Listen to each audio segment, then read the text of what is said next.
Baba is always known as the remover of sorrow and bestower of happiness. And this particular praise is always given to Baba and God Almighty alone, remover of sorrow and bestower of happiness. But in the world, people think that I have the capacity to remove somebody's sorrow and bring them to happiness. And yes, of course, there is also this truth that when Baba comes and we have a relationship with the remover of sorrow and bestower of happiness, you can become like him, but not without him. So if somebody thinks that without knowing Baba, without studying from Baba, you can remove somebody's sorrow and bring happiness to them, that's not possible. And yes, of course, when we talk about happiness, then we are not talking about happiness of a very fleeting and temporary kind, because that can be given. You offer somebody ice cream and they feel happy eating it. That's not the happiness we are talking about. Or somebody's cold, you give them warm clothes.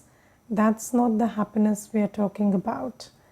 But if you genuinely want to free somebody from the chains of sorrow and give them permanent, everlasting state of happiness, not happiness as a feeling but as a state, then you need to learn from Baba. Now I'll tell you some things from my experience. So there's this one lady and she shared a very beautiful experience. She told me that when she was young, she was not given fair treatment from her parents when compared to her brother. So she said that I and my brother, we grew up together, and my parents used to always give all opportunities to my brother and not to me. And she said that I was very bright and I was capable of studying and finding a place for myself in the world, but my parents never gave me that opportunity. And I ended up without a job and I had nothing in life because I didn't receive good education. But my brother, on the other hand, he received everything, but he couldn't do anything with it because he was not studious or, good at studies or talented. And then she said that I always thought that I wouldn't do the same to my daughter.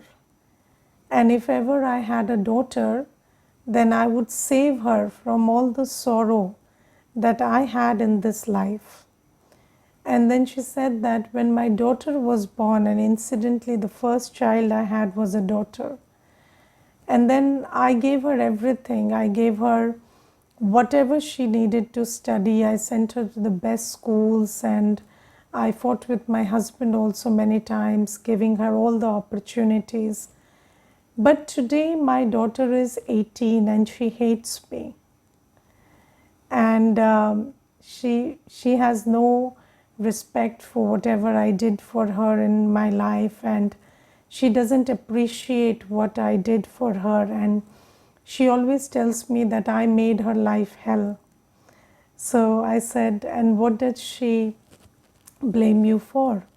So she said, she tells me that you put me under so much pressure to study, that I always felt that I should run away from here, and you're the worst mother and you're like this and that. And she doesn't talk to me now. And now I've sent her to a college which is a boarding college, and She lives there and she doesn't even pick my calls. So she told me, where did I go wrong? And she was asking me, Didi, you tell me, where did I go wrong? My parents made me suffer so much, and I gave everything to my daughter. And still, I don't hate my parents that much as she hates me. So I said, you see, there is a law in spirituality that no problem can ever be solved with the same consciousness with which it is created. So you are gender conscious, yes, because you, whatever it was, because of your life, your suffering, you have become very gender conscious. You always look at people as boys and girls. And then what happened is, because during your childhood there was an environment in which you started thinking like that. So you, every time your brother received opportunities, that thought process or that consciousness was again reinforced that he's getting it because he's a boy and I'm not getting it because I'm a girl. And so this girl boy thing entered your head very badly. And then when your daughter came up, you started thinking about her as a girl, and you thought that girls don't have opportunities, and again you defined the kinds of opportunities they did not have, and then you started giving it to her, and in fact what do you say, you started stifling her with that. Because you thought that these opportunities are great opportunities that she deserves and she wouldn't have if you weren't there. But the thing is, you are not a boy or a girl, you are a soul. And then a soul is like a seed, and the seed has to tell you what it needs. It's not about it's not about the package. So you're looking at the package and deciding what they need and what they don't need. But and again that's also according to your experience. You are deciding what a boy needs, what a girl needs, what they don't need. So that's how problems arise. And Baba tells us that you cannot be gender conscious and solve the problem of gender consciousness.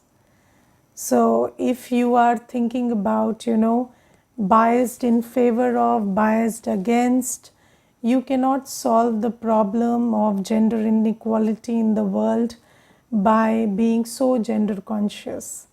And I will tell you this whole thing about today. Baba talks about people wanting to remove the sorrow of women, but no woman can be freed from sorrow if they don't themselves rise above women consciousness. So you have to stop thinking about yourself as a woman, and you have to start thinking about yourself as a soul, and only then can you solve that problem of that state of being feeling low and powerless because you are a woman. So these are things that Baba can only teach us, and Baba tells us that you need knowledge, you need true knowledge, true spiritual knowledge to come out of sorrow. And that spiritual knowledge is only given by the ocean of knowledge.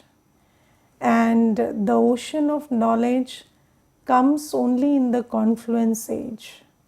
So before the confluence age, before Shiv Baba comes and speaks through Brahma Baba's body, we do not have access to this knowledge through which we can overcome our sorrow and bring ourselves to happiness. And just think about a person who doesn't even know that you have a choice to not be unhappy and be happy in the face of a situation. So, before we come to Baba, do you even know that you are the master of your mind and you cannot be stopped from being happy in a situation in which everybody is telling you you can't be happy? Yes, so when I remember, there was this one child, and he came, and he was in 8th standard, I think, and he had this long face and he was sitting so sorrowful. And then his mother told me he failed his exam. Now he's very sad. So I asked him, "You failed your exam?" So he said, "Yes." So I said, "But why are you sorrowful?" So he said, "Because I failed my exam." So I said, "No, I'm asking you, why are you sorrowful?" So he said, "Because I failed my exam." So I said, "How are these two related?" So does your being sorrowful solve it? Will it change the result of your exam? No. So why can't you fail and be happy? So he then laughed and he said, "My mom will slap me if I'm happy after I fail the exam." So you see that, when children fail, what you tell them is not that they are not allowed to fail. You tell them they are allowed to fail, but they are not allowed to be happy when they fail. Right? So you are always teaching them that you can fail and failing is normal, but be very sad after you fail. And maybe that, I don't know what that does to failure, maybe it turns it around. So this is the kind of conditioning we have. And Baba tells us that, so the first thing when I came to Baba, the first thing that I learned was, you are a peaceful, happy, joyful, loveful soul, and you can be that anyway. So you can choose to be peaceful, loveful, joyful in every situation. And I remember there was this one person, and he said that I get jitters in my body and I become very anxious whenever there is a possibility of something going wrong, and there is a fear that emerges in my heart. So I told him, just tell yourself that in spite of that situation, you can be completely calm. So I said, but that's not possible. So I said, that is possible. You just tell yourself you're a soul, your religion is peace, and in the face of that situation, you can be calm, absolutely calm. So he said, okay, so I said, do you believe in me? So he said, yes. So I said, okay. So because he didn't know Baba and he didn't know any knowledge. So I said, you trust me, you come to me, right? So you just take this as my word that this is possible. You just tell yourself that being calm in the face of a fearful situation is possible. And then he just practiced that and he said, yes, that's possible, and I can stay calm and I can respond to the situation in calmness. So I told him this is the first lesson that Baba taught us. And he tells us that you are a soul and you are the one creating thoughts and feelings. So despite the situation outside, you can choose to be absolutely calm, happy, loveful. And even if somebody is being very rude to you, what does it cost you to be loveful? You can be loveful, yes, to even the most rude behavior outside, because it's in your head that you have created this programming that you cannot be loveful to a rude soul. Yes, but do you know that most people are rude? They are just not rude to you until they are.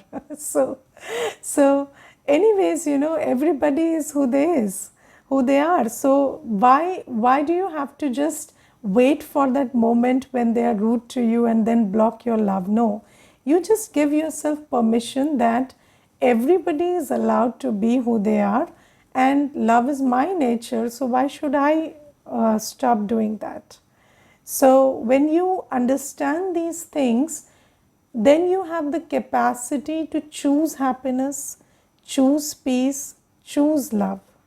And I remember, there was this one sister, she told me that, Didi, my best friend is talking behind my back. And I came to know that, and now I have broken all ties with her, and I feel so lonely because she was my only best friend, and we were with each other since school. And I told her, don't you ever talk behind her back? So she said no. So I said, never once. So she said, yes, maybe once, maybe twice. So I said, if she had caught you at that moment. So she said, but that was not such a big, I didn't talk behind her back, such big stuff that she talked about. So I said, I'm not comparing the size of the stuff. I'm just telling you that people talk behind each other's back. And that is okay. And it shouldn't stop you from being loveful towards anybody. And that's just a sanskar everybody has created in Kali Yuga. When people are not watching, they know you're not around, they tend to talk like that. And it doesn't mean that they hate you or something. It's just because of the sanskar they do that. Do you understand this thing? That it's sanskar that makes you do these things. It's not like you really mean you wish unwell for somebody, or you're really wishing bad for somebody, but these are your sanskars that make you do these things. So I said, just tell her that you know about it, and you will let it pass, slide by, and you don't want it to repeat, and just be loveful to her. And she said that when I did that, she cried uncontrollably, and she said that I didn't know that you would find it out. And then I told her, no, it's not about me finding out, but you stop this habit. It's a habit with you. And now they are good with each other. So what I'm trying to tell you is that, everybody is at this point in Kali Yuga when we have had 63 births of sanskars. You cannot expect people to be perfect and, according to what you expect them to be. But that cannot stop you from being peaceful, loveful, happy, joyful, and other stuff.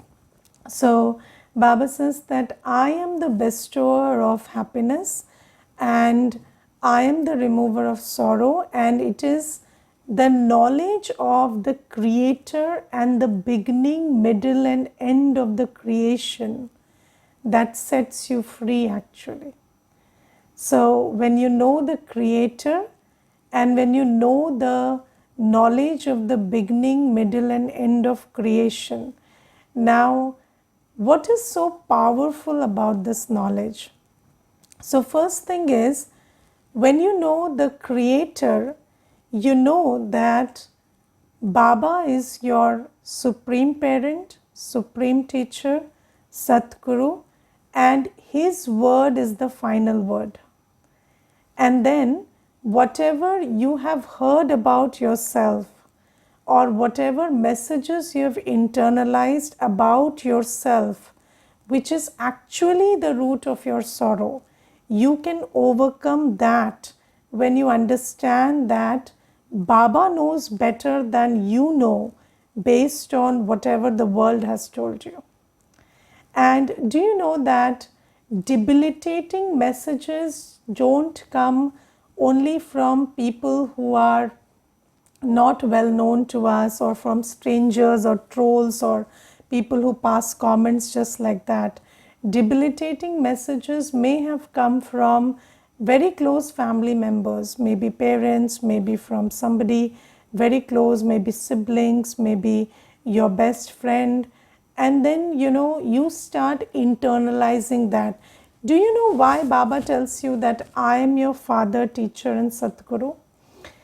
because these are the three people in the world who you associate with highest authority, and when they tell you something, you take it as a final word, and you pay a lot of importance to it. And because you pay so much importance to it, you internalize every word they speak. And I remember there was this one brother, and he was having he was having too much anxiety, and then he used to trek. So he used to trek on mountains, and I asked him once, so which is the highest peak that you've covered? And he said, sister, I cannot climb very high. Although, I have this natural talent, I am a climber, but every time I climb very high, it's my, my chacha, my uncle's voice that I hear in my ears that, you will fall down. And he used to always tell me whenever I used to climb that you will fall down and you will hurt yourself.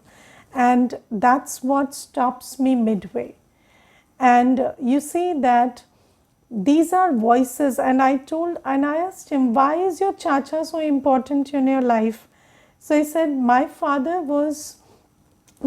used to stay away from home.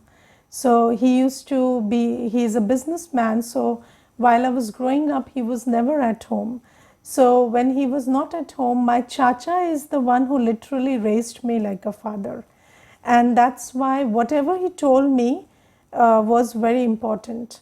So you see that these things, these voices about that your parents, your teachers, your gurus have spoken, you see, some people say that we are not superstitious and we don't listen to gurus and all.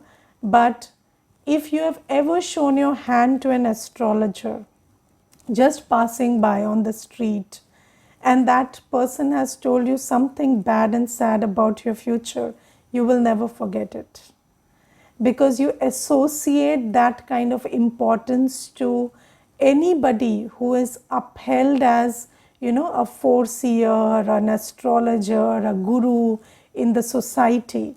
So although, you might know that there are three things which he said which have not proven true, but still you will not forget the fourth thing he told you, because that's the kind of authority we assign to them. And this is why Baba says that I am the ultimate father, I am the ultimate teacher, and I am the Satguru. And Baba is also called the Bhrigu Rishi. So Baba is called the Bhrigu Rishi, or the one who writes our fortune, because we have associated these titles to human beings, and then you are hankering after them to give you a rosy and promising picture of your future, and what they are doing is the complete opposite of that. And because everybody speaks as they are, not as you are. So if somebody is always, in their head, they have that sanskar of speaking negative, they will speak negative about you. So Baba is the one who is the ultimate father, teacher and Satguru. And when you take Baba's word to be the final word, so when Baba gives us a blessing in the Murli that you are Vijay Bhava, yes, so you are a victorious soul, then let me take that as a personal blessing. And you see, there was this one person, he asked me a very good question. He told me, the Murli is a general, so that this is the way he put his question. So he said, the Murli is a general literature and it is read by everybody. So how can I take that general thing as personal? So how can I think that Baba called me victorious today and not the other one who is reading the Murli, maybe that word was spoken for him and I just accidentally happened to listen to it. So I asked him, do you check horoscopes? So he said yes. So I said, those horoscopes are also very general. At least, these murlis are for Baba's children, but that horoscope is for everybody in the world. But you take it so personally.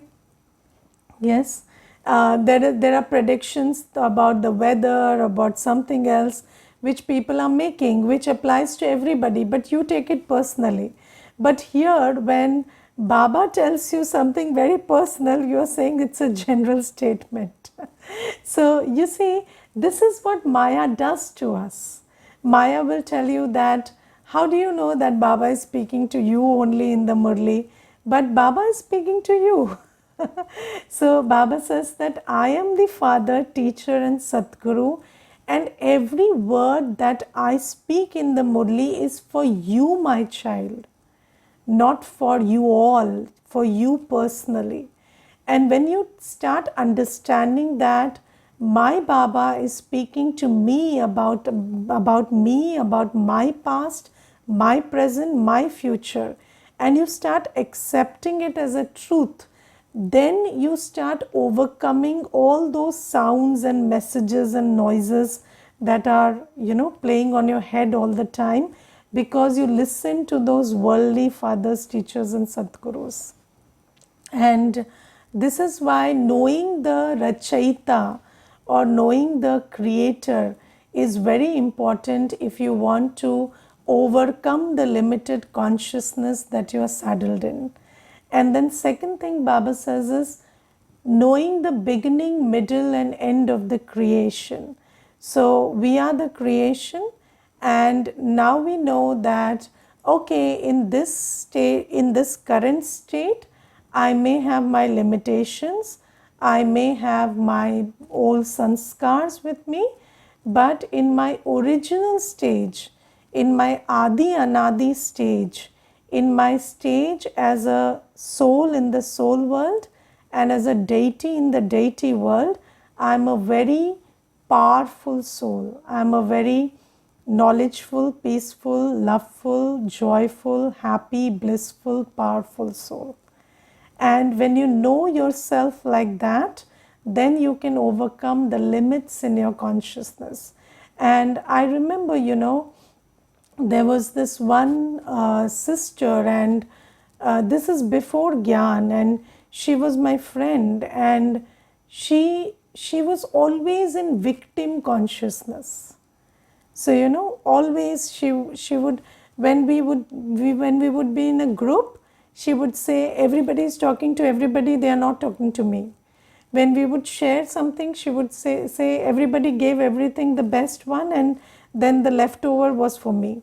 So she was always in this victim consciousness. And I remember, all our school life, we tried pulling her out of that. We tried giving her the best and giving her. And I remember there was this one time, there was one of our classmates, and she had brought erasers from, her father had got it for a whole bunch of our friends from some foreign country. And we were little, and those erasers meant a lot to us, and those were scented and very beautiful. And we thought that, she is always playing the victim, so let us choose the best one for her and give her the best one so that she feels honored. And we gave her the best one, and then some days later she said that you people collectively chose the worst one for me and gave it to me. And after all these years, we were so fed up with that whole thing that we stopped giving her any attention. But why I'm giving you this example is, you cannot pull out somebody from the limitations of their consciousness by trying very hard. You can only do that by sharing Baba's knowledge with them and by holding that knowledge in your heart. Because I tell you, We had mercy for her, but we didn't have compassion because we didn't know what compassion was. And when you are body conscious, you can have daya or mercy, but you can't have compassion.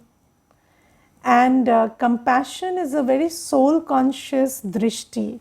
And only when you have compassion, when you don't hold in your heart the difference that is between you and the other, and you just respect them and love them like they are as a soul, then you can probably pull them out of that consciousness. But you cannot do that by thinking that, this person thinks that they are a victim and I want to pull them out, because in your head they are a victim. So what are you empowering? You are empowering the victim consciousness. So these are laws that we learned when we grew up, and I came to Gyan. I started understanding that everybody needs to rise above their own consciousness. And if you want to help somebody, you also have to be very neutral conscious or soul conscious. And if you think that, aha, bichari, and then you try to help somebody, that doesn't work. So, this is why Baba says, I am the only one who gives you the knowledge, and the knowledge is the knowledge of the Creator and the beginning, middle, and end of the creation. So, when you recognize the Father, take His word to be the final word. When you recognize yourself, your qualities, your truth, and then you sleep over it, you think about it enough. Just like how many hours a day do you think about your limitations and your problems and other stuff? You have to think about your state of power and love and peace more than that. And only then will this start having an impact on your attitude and your way of thinking and your action. And ultimately, it is your action, whether the act of thought, word, or deed, that will pull you out of your present condition. But actions have a whole root in consciousness. So, Baba helps us, gives us the method, gives us the information, the knowledge to pull us out of low consciousness. And then, when we do that, we are able to change our attitude, our speech, our acts, and then we will be able to claim the happiness that always belonged to us but was lost because of body consciousness. So, this is one thing. And then Baba today tells us that you will be called a Master Almighty if your actions match your thoughts. Okay? But only elevated thoughts, not like I thought about punching that person and I did that. So that's not the kind of thought and action match that Baba is talking about. So Baba is talking about your thoughts matching your actions, elevated thoughts, and then you will be called an almighty authority. Now, how many times have you felt that you create a lot of good thoughts in your head that I will do this from today and I will behave like this and be this disciplined and adopt this practice, and then by the end of the evening you feel that you did nothing of that sort. So this is what happens, right? Now you must understand that sometimes we are so naive that we think that just by thinking we will be able to do something. But we have to have thought, intention plus power to bring something into a reality. And that power has to be underlined. So let's say somebody takes up a physical target. Okay, I'll run so many miles today. And then by the time it is 2 hours later, 3 hours later, that thought starts to, lose power, then which power do you need to transform it into an action? You need the power of determination. And how does determination come into being? So when you keep revising that thought and keep fueling that intention over and over again, every half an hour you have to talk to yourself and tell yourself that this has to be done today. And at the first opportunity, when you jump out of your bed or your sofa and you go running, that's when you will be able to change it into a reality. So you have to identify the power that is lacking, which stops you from changing a thought into an action, and fill yourself with that power. And Baba is the ocean of all powers, but you have to take that power from Baba. Let's say you want to make a relationship work, and then they always end up saying something which makes your head spin, and then you have to have the power to tolerate. So before thinking about just making the relationship work, emerge your power to tolerate, that I have the power to hear everything and be calm and be loveful and go about in this relationship. So you have to emerge those powers. Those powers are there in you, but you have to tell yourself that this power is there in me, and if I use it, it's going to happen. So, and you have to do it over and over again, because Maya usually takes away your power, and you, in order to keep it, you have to keep revising it within yourself. Okay, Om Shanti.